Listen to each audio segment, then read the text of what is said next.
కారపొడులంటే చాలా మంది చెవి కోసుకుంటారు. మునగాకు కారం, కరివేపాకు కారం, రకరకాల కారపొడులు చేసుకుంటారు. మరి వెజ్‌లోనే కాకుండా నాన్ వెజ్‌లో కూడా టేస్టీగా అద్దిరిపోయే కారప్పొడితో మీ ముందుకైతే వచ్చేసాను. అదేంటో చూద్దామా? ఈ కారప్పొడి ఉంటే నాన్ వెజ్ ప్రియులకి పండగే. ఇది ఏ విధంగా తయారు చేసుకోవాలో చూద్దామా? Welcome back to my channel.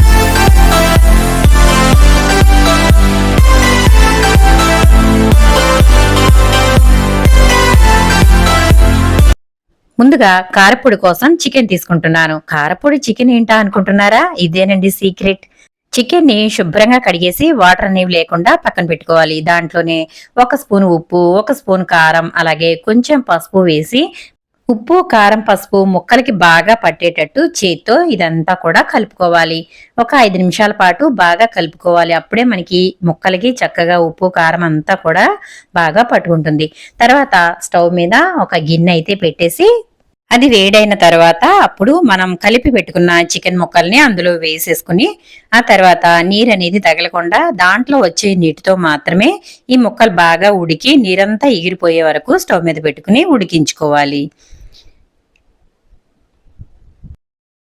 ఇంకొక స్టవ్ మీద బాండి పెట్టేసి కొంచెం అయితే ఆయిల్ వేసుకోవాలి. ఇందులో ఆయిల్ అనేది ఎక్కువగా వేసుకోకూడదు. మనం ఎండుమిర్చి మిగిలిన మసాలాలు వేయించుకోవడానికి సరిపడా మాత్రమే వేసుకోవాలి. ఆ తర్వాత ఎండుమిర్చిని తీసుకుని ఒక 15 వరకు తొడిమెలు తీసి అవి వేసుకుని వీటిని దోరగా వేయించుకోవాలి. ఇవి కొంచెం దోరగా అవగానే తర్వాత దీంట్లోనే ఒక 3 స్పూన్ల వరకు ధనియాలు అయితే వేసుకుంటున్నాను. నేను చేతితో వేసేస్తున్నాను. మీకు కొలత కావాలనుకుంటే గనక మీరు స్పూన్తో కూడా వేసుకోండి. ఆ తర్వాత ఇందులోనే ఒక 1/2 స్పూన్ వరకు జీలకర్ర వేసానండి. మనం 1/2 కేజీ చికెన్ తీసుకున్నాం కదా, దానికి సరిపడా దినుసులు అయితే చూపిస్తున్నాను. అలాగే చిన్న చిన్న దాల్చిన చెక్క ముక్కలు 2 వేసాను. అలాగే ఒక 6 వరకు లవంగాలు, 2 యాలకులు వేసుకుని ఆ తర్వాత దీనిని ఈ విధంగా బాగా వేయించుకోవాలి. ఇది పచ్చివాసన పోయే వరకు వేగనివ్వాలి. ఎందుకంటే ధనియాలు కొంచెం పచ్చివాసన వస్తూ ఉంటాయి కదా, ఎండుమిర్చి మనకి త్వరగానే వేగిపోతాయి. ఆ తర్వాత మనకి నచ్చినంత కరివేపాకు వేసుకోవచ్చండి. ఇందులో ఈ కరివేపాకే చాలా టేస్టీగా ఉంటుంది. కాబట్టి నేను మొక్కకు ఉన్నదైతే కోసుకొచ్చి వేస్తున్నానండి. కాబట్టి నేను కొంచెమే వేస్తున్నాను. మీ దగ్గర ఎక్కువ ఉంటే ఎక్కువగా కూడా వేసుకోండి. ఇదిగోండి. ఆ తర్వాత వెల్లుల్లి రెబ్బలు, పెద్దగా ఉన్న వెల్లుల్లి రెబ్బలు నేనైతే ఒక 5 తీసుకున్నాను.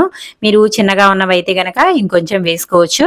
ఇవి కూడా అందులో వేసేసి ఒక వేగనిచ్చిన తర్వాత ఇవన్నీ కూడా స్టవ్ ఆపేసి ఒక గిన్నెలోకి అయితే తీసేసి ఆ తర్వాత అదే బాండిల్లో కొంచెం అయితే ఆయిల్ వేసుకోవాలి. మరీ ఎక్కువ వేసుకోకర్లేదు. మనం చికెన్ తక్కువే తీసుకున్నాం కదా, కాబట్టి అవి వేగే అంత ఆయిల్ అయితే తీసుకుని ఆ తర్వాత మనం ఉడకబెట్టి పక్కన పెట్టుకున్నాం కదా చికెన్ ముక్కలు, అవి వేసేసి చక్కగా పకోడీలాగా ఎర్రగా వేయించేసుకోవాలి.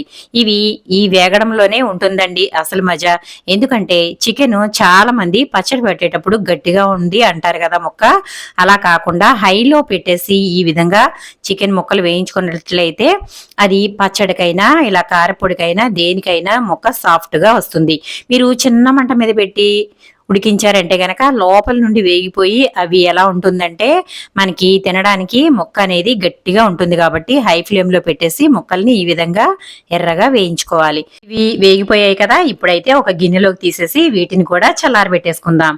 ఈ 2 చల్లారిపోయిన తర్వాత ఇప్పుడు మిక్సీ జార్ తీసుకుని దాంట్లో ముందుగా వేయించి పెట్టుకున్న ధనియాలు, ఎండుమిర్చి, కరివేపాకు వీటన్నిటిని మిక్సీ జార్లో అయితే వేసుకుని వీటిని కోర్స్గా గ్రైండ్ చేసుకోవాలి.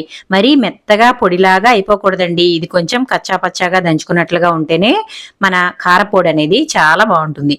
ఇవన్నీ వేసేసిన తర్వాత ముందైతే ఒకసారి తిప్పేద్దాం, తర్వాత ఉప్పు వేసుకుందాము. ఒక తిప్పు అయితే తిప్పేద్దాం. ఆ తర్వాత ఇదిగోండి ఈ విధంగా అయితే చక్కగా కోర్స్గా గ్రైండ్ చేసాం కదా, ఇప్పుడు ఇందులోనే చికెన్ ముక్కలు కూడా వేసేసుకోవాలి. మీరు ఒకవేళ ఎక్కువగా చేసుకుందాం అనుకుంటే గనక క్వాంటిటీ పెంచుకుంటే సరిపోతుంది. ఆ తర్వాత నేను ఇక్కడ కల్లుప్పు అయితే వేస్తున్నాను, 1 స్పూన్నర వేసాను. ఇప్పుడు మళ్ళీ మిక్సీ అయితే పట్టేద్దాము. చాలా త్వరగానే ఇది నలిగిపోతుందండి, ఎందుకంటే మనం చికెన్ ని చక్కగా వేయించాం కదా. ఇదిగోండి ఈ విధంగా కొంచెం కోర్స్గా గ్రైండ్ చేసుకుంటే ఇలా ఉంటుంది. మన కారపొడి అయితే రెడీ అయిపోయింది. ఇప్పుడైతే కొంచెం టేస్ట్ అయితే చూసేసుకుందాం, ఎందుకంటే ఉప్పు కలవదు కాబట్టి చూసేద్దాం. చాలా బాగుందండి, టేస్ట్ అయితే అదిరిపోయింది. ఉప్పు కూడా కరెక్ట్ గా సరిపోయింది. ఇప్పుడు ఇదైతే ఒక బౌల్లోకి తీసేసుకుందాం. వేడివేడి అన్నంలో ఈ కారపొడి వేసుకుని కాస్త నెయ్యి వేసుకుని తింటే ఇంకా నాన్ వెజ్ ప్రియులకి పండగేనండి. ఎక్కడికైనా వెళ్ళినప్పుడు లేదంటే ఎవరైనా వచ్చినప్పుడు ఇది చేసి పెట్టండి. అది ఏంటో కనిపెట్టడం కూడా కష్టమే.